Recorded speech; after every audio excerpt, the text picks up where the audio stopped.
अगर मैं आपसे कहूँ कि आज अगर आप 10,000 रुपये इस कंपनी में निवेश करते हैं तो 2027 तक ये करोड़ों बन सकते हैं, तो क्या आप यकीन करेंगे? नहीं ना। इसलिए इस वीडियो को अंत तक ज़रूर देखें। आपको पूरा पता चल जाएगा कि किस कंपनी में निवेश करें और क्यों करें।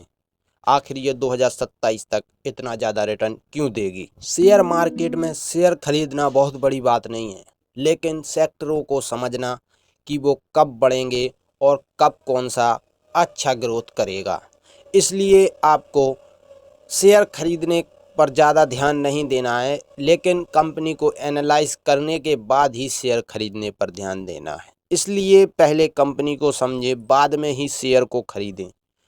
तो आपको मैं आज बताऊंगा कि किन कंपनियों में आपको निवेश करना चाहिए और 2027 तक कैसे आपको ज़्यादा रिटर्न मिलेगा। अब कुछ लोगों के मन में चल रहा होगा कि ऐसी कौन सी कंपनी आ गई जो रातों रात ग्रोथ हो जाएंगी, लेकिन कंपनियां पुरानी हैं, लेकिन आने वाले समय में बहुत ज़्यादा ग्रोथ करेंगी। ये कंपनियां ऐसी हैं जिनका उपयोग भविष्य में बहुत अधिक होने वाला है। इसका उपयोग बहुत से कामों में होगा। तो चलिए वीडियो को स्टार्ट करते हैं।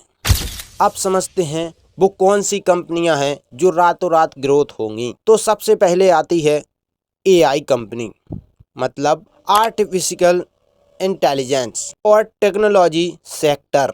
तो दोस्तों, आप सबको पता ही होगा कि एआई और टेक्नोलॉजी आजकल कितनी उपयोग हो रही है।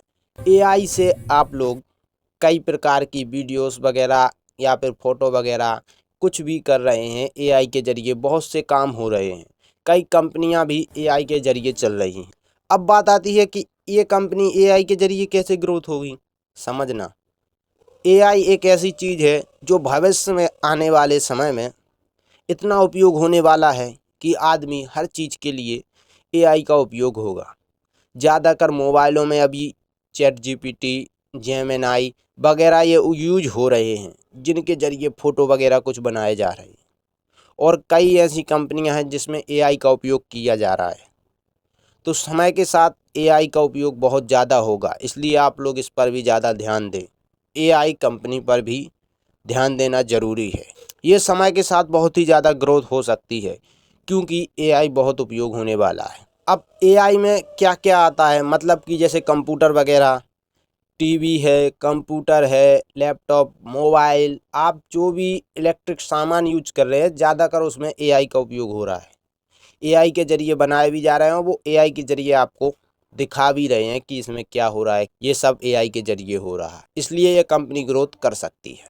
अब दूसरी कंपनी है power of renewable energy sector. ये कंपनी इलेक्ट्रिक वाला काम करती है, मतलब लाइट बनाती है, लाइट के सामान बनाती है। और लाइट अभी आपको पता ही है कि अभी कितनी ज़्यादा उपयोग में ले जा रही है। भारत में बिजली की मांग बहुत ज़्यादा बढ़ रही है, जनसंख्या बढ़ रही है, घर घर बन रहे हैं। जैसे कि अगर आपके गांव और शहर में यदि आप देख रहे होंगे तो कई सालों में कितनी ज़्यादा डेवलपमेंट हुआ है। कई घर बने हैं तो कई बिल्डिंगें बनी हैं, जिनके कारण बिजली भी बहुत ज़्यादा उपयोग में ली जा रही है।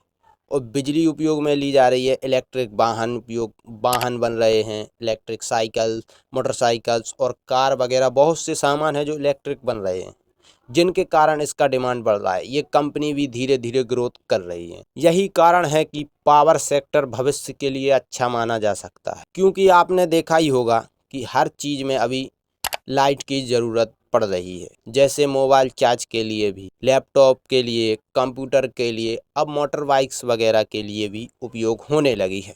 तो उस सेक्टर का नाम है डिफेंस सेक्टर। ये सेक्टर भारत की सुरक्षा के लिए बहुत उपयोग होने वाला है, क्योंकि अभी भारत में कुछ ऐसी कंपनियां हैं जो अभी डिफेंस सिस्टम बना रही हैं, मतलब कि सुरक्षा के लिए कई प्रकार के साधन, गन्स वगैरह और कई ऐसी डिफेंस सिस्टम बना रही हैं, जिसके कारण भारत खुद आत्मनिर्भर हो रहा है। इसलिए आपको इन कंपनियों पर भी ध्यान देना चाहिए, क्योंकि धीरे धीरे ये भी ग्रोथ कर रही हैं। अब बात करते हैं कि आपको कंपनी में निवेश करने के लिए किन किन बातों को ध्यान में रखना चाहिए, क्योंकि अगर आप इन बातों को ध्यान में नहीं रखेंगे तो आप कंपनी में निवेश करने से पहले ही लॉस ले लेंगे। क्योंकि आपको कंपनी का पूरा अनुभव होना चाहिए और आपको उसमें पता करना चाहिए कि ये कंपनी क्या बना रही है और क्या डेवलप कर रही है और ये भविष्य में कितनी आगे जाएगी। और ध्यान देना कि कंपनी कर्जे में तो नहीं है और कंपनी का शेयर ज़्यादा महंगा तो नहीं है और कंपनी कई सालों से कितना रिटर्न ले रही है, कंपनी की नींव कितनी मजबूत है। और यदि अगर आप इन कंपनियों में निवेश करते हैं तो आपको 2027 तक बहुत अच्छा रिटर्न मिल जाएगा। तो दोस्तों, अगर आप किसी भी कंपनी में निवेश करते हैं तो पहले उसकी वित्तीय स्थिति जानें और अपनी जोखिम क्षमता के अनुसार निवेश करें और वित्तीय सलाहकारों की सलाह भी लें। तो दोस्तों, अगर ये वीडियो आपको अच्छी लगी हो तो वीडियो को लाइक करके चैनल को सब्सक्राइब करके बेल आइकन ऑल पर सेट जरूर करें। मिलते हैं नेक्स्ट वीडियो में, तब तक के लिए जय हिंद, जय भारत, वंदे मातरम।